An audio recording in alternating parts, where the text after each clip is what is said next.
মঙ্গলবার থেকে অনশনে বসলেন সমাজসেবী শাওরমাল আগরওয়াল। ৭৩ নম্বর বড়বাজার বটতলা স্ট্রিটে তার নিজের বাড়ির সামনে অনশনে বসলেন তিনি। তার অভিযোগ, তার পাশের বাড়ি ৭৪ নম্বর বড়বাজার বটতলা স্ট্রিটে একটি বিপজ্জনক ভাঙা বাড়ি রয়েছে। ১০ থেকে ১২ বছর আগে একটি মুন্না নামে একটি প্রমোটার ওই বাড়ি কেনেন, কিন্তু সমস্যা হলো ওই বাড়ির প্রমোটার কেনার পর বাড়িটি কোনো মেরামত না করাতে বহু সমস্যার সাফার করতে হচ্ছে অনেকেই। শাওরমালজি বলেন, আমি প্রমোটারকে বারবার ওই বাড়ি মেরামত করার কথা বলেও কোনো লাভ হয়নি। প্রত্যেকবার নানা রকম অজুহাত দিয়ে বিষয়টা এড়িয়ে যাওয়ার চেষ্টা করে, সমস্যার সুরাহা করেনি। শেষ পর্যন্ত এলাকার কাউন্সিলরকে জানানোর পরও কোনো লাভ হয়নি। মেয়র এসে দেখে গিয়েছে, তাতেও কিছু হয়নি। থানায় জানানোর পরও কোনো সুরাহা হয়নি। শেষ পর্যন্ত আমাকে এই অনশনের পথ বেছে নিতে হলো। আমি চাই আমার এই বার্তা অনেক দূর পর্যন্ত যাক এবং এই সমস্যার সুরাহা হোক। এমনটাই বললেন অনশনকারী শাওরমাল আগরওয়াল। 74 বটতলা স্ট্রিট, আমার হচ্ছে 73 বটতলা স্ট্রিট। এটা ১০-১২ বছর থেকে ভাঙা অবস্থায় পড়ে আছে। ৮-১০ বছর আগে একজন প্রমোটার অমরনাথ সিং উর্ফ মুন্না সিং এই ভাঙা অবস্থায় বাড়িটা কিনল।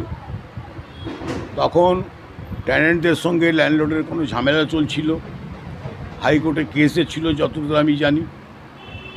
মুন্না সিং এই বাড়িটা কিনলো। আমি ৫-৬ বছর থেকে আমি ওকে রিকোয়েস্ট করছি বারবার, দেখুন আপনার ভাঙা বাড়ির জন্য আমাদের খুব অসুবিধা হচ্ছে। প্রত্যেক মানসুনে আমাকে অন্তত অসুস্থ হয়ে থাকতে হয় ৩-৪ মাস। একদম সংলগ্ন বাড়ি। তো নানা অজুহাতে এই আমি এখন করে দিচ্ছি, আজ করে দিচ্ছি, এই কালী পুজোর আগে করে দেবো, পরে করে দেবো, এই নানা রকম কথাবার্তা বলার পরে আমি বাধ্য হয়ে তখন ক্যালকাটা কর্পোরেশনকে বললাম, আমাদের লোকাল কাউন্সিলরকে বললাম। তারপর দেখছি কিছু হলো না। আমাদের যে জনপ্রতিনিধি তাকেও বললাম, ওরা সবই বললো ঠিক আছে আমরা বলে দেখছি, কিন্তু কিছুই হলো। তারপরে আমি মেয়র সাহেবকে বললাম যে দেখুন স্যার, আমার এই অবস্থা, অসুস্থ হয়ে পড়ে থাকতে হচ্ছে, পাশের বাড়ি ৮-১০ বছর থেকে ভাঙা অবস্থায়, একটা অবস্থা করুন, অন্তত নোংরা পরিষ্কার করুক এখান থেকে। সেটাও প্রায় ৮-১০ মাস হয়ে গেছে, কিছু হলো না। কোথার থেকে কিছু না হওয়ার জন্য কোনো সাড়া শব্দ নেই। উনি দেখে গেছেন, বড় অফিস থেকে অনেকজন কর্তারা এসেছিলেন, উনি দেখে গেছেন, কিন্তু রেজাল্ট কিছুই হয়নি। যে অবস্থা ছিল সেই অবস্থায় পড়ে আছে। আপনি বলুন এই অবস্থা আমাকে কী করা উচিত? আমি তো সব জায়গায় বলে হয়রান হয়ে বাধ্য হয়ে আমাকে।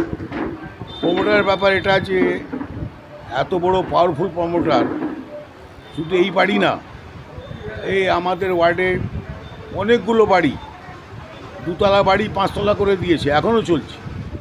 এখনও আমার পাশেই আছে ১৩ নম্বর হাসপাতালিয়া। এটা কথা ছিল, দেখুন কতলা হয়ে গেছে। এর মধ্যে কোনো লোকের সঙ্গে কোটি কোটি টাকার লেনদেনের ব্যাপার ছিল, ও চিট করেছে। সেটা এখানকার ডেলি নিউজ পেপারে হিন্দিতে বেরিয়েছে, বললে আমি আপনাকে পেপারে কাটিং দিতে পারি। একজন গরিব মানুষের জায়গা নিয়ে বিক্রি করে দিয়েছে। সেই বেচারি অনেক জায়গায় ঘুরে ঘুরে বাধ্য হয়ে নিজে গ্রামে চলে গেছে। এটা প্রমোটার মুন্না সিং এটা তৈরি করেছে। লোকাল থানার কি ভূমিকা? লোকাল থানার ব্যাপার তো আমি কি করে বলবো? লোকাল থানা তো সবই জানে। ওরা কি জানে না যে কোথায় বাড়ি হচ্ছে, কিভাবে হচ্ছে, কি নকশা আছে, কি করে হচ্ছে? আমি কি বলবো? আপনি অভিযোগ জানিয়েছেন? হ্যাঁ, নিশ্চয়ই জানিয়েছি। কাউন্সিলর তো আমার পাড়ায় থাকে, তো ডেলি সকালে এখান থেকে যায়। উনি কোনো স্টেপ নিচ্ছেন না? ওই যে ওই স্টেপ সামনে আছে। এখন বেশি কথা বলতে গেলে বিজেপি, আমি সেটার মধ্যে যেতে চাই না। ঠিক আছে, উনি বিজেপির কাউন্সিলর, ১৫ বছর থেকে কাউন্সিলর, ১০ বছর থেকে বাড়ি ভাঙা আছে, উনি আজ পর্যন্ত দেখতেই পেলেন না। আমি যখন বাড়িটা ভেঙে পড়ছিল উনি তো এখানে দাঁড়িয়েছিলেন, উনি নিজে স্বয়ং এখানে উপস্থিত ছিলেন যখন বাড়িটা ভেঙে পড়ছিল। তো উনি তো ভালোভাবেই জানেন। এই ১৩ নম্বর হাসপাতালিয়া কনস্ট্রাকশনে উনি কি জানেন না আমাদের ওয়ার্ডে কটা বাড়ি আনকনস্ট্রাকশন হয়েছে? হ্যাঁ, ইলিগাল কনস্ট্রাকশন উনি কি জানেন না? উনি এখানে থাকেন না?